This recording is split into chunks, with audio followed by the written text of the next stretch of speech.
محضر آیت الله بهجت بودیم، خدا حفظ کنه انشاءالله. بنده سوال کردم که آقا مبشراتی راجع به امام زمان، نزدیک شدن فرج، نزدیک بودن فرج خدمتتون هست؟ بنده سوال کردم از ایشون مبشراتی از اینکه نزدیک باشید فرج حضرت خدمتتون هست؟ فرمودن بله. بهشون عرض کردم که میشه بفرمایید. فرمودن من یک دوستی دارم تشرف محضر حضرت دارد.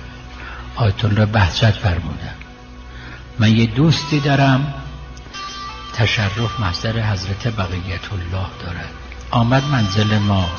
ایشون فرمودن آمد منزل ما.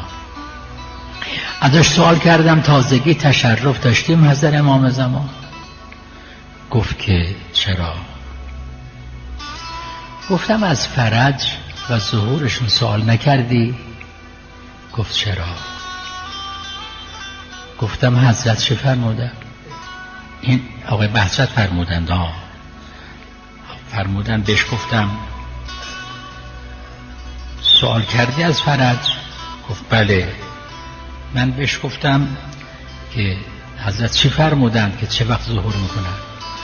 گفت من سوال کردم یا ابن رسول الله فرض شما برای عامه مسلمان ها چه وقته؟ فرمودن نزدیک است. عرض کردم یا ابن رسول الله من هم زمان ظهور شما رو درک میکنم. فرمودن پیرمردتر از شما هم درک پیرمردتر از شما هم درک میکنن. بنده سوال کردم از آیت الله بهجت این دوست شما که این تشرف رو داشته چند سالشونه؟ ایشون فرمودند که 62 سال تقریبا. پیرمردتر از شما هم درک میکنن. برادر فرض نزدیک است. لکن همین که مکرر عرض کردم گفت تا نگرید طفل کی نوشد نبرد. دعا کنید آقا. عرضه متوقف بر تقاضاست. بخواید خدا بده، تقاضا بکنید از خدا، خدا عنایت میکنه. دعا کنید مخصوصا بعد از نمازها موقع استجابت دعا. یکی وقتش وقت قرآن خوندن است، دعا مستجاب است. نزدیک غروب آفتاب موقع استجابت دعاست. وقت وزیدن باد موقع استجابت دعاست. بعد از هر نمازی موقع استجابت دعاست.